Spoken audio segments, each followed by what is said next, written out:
All right, this morning, there are new questions in another city about how officials are spending tax dollars. Today, the Ansonia mayor is calling for an independent investigation into potential misuse of city resources.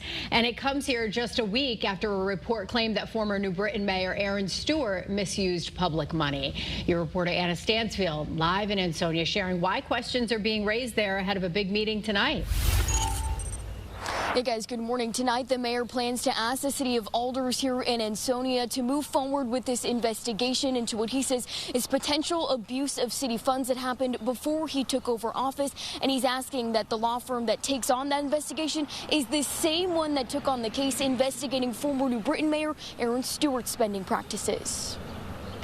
Mayor Frank Tiska says a Freedom of Information request revealed potential abuse before he started, including the possible personal use of city credit cards, possible misuse of city vehicle and fuel purchases, and potential misuse of City Hall for political activities during work hours.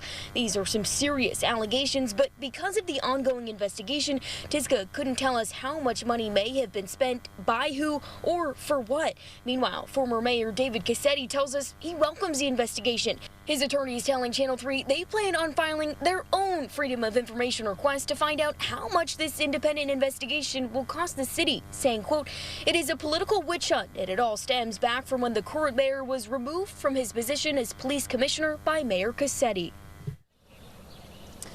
Now, the board of Alders will decide in their meeting at 7 o'clock tonight whether or not they want to move forward with this investigation. Now, we've spoken with several taxpayers here in town who say they're hoping they decide to go forward with this investigation as they now have several questions about what their money has been used for. I'm your reporter live in Ansonia, Anna Stansfield, Channel 3 Eyewitness News. All right, Anna, thank you.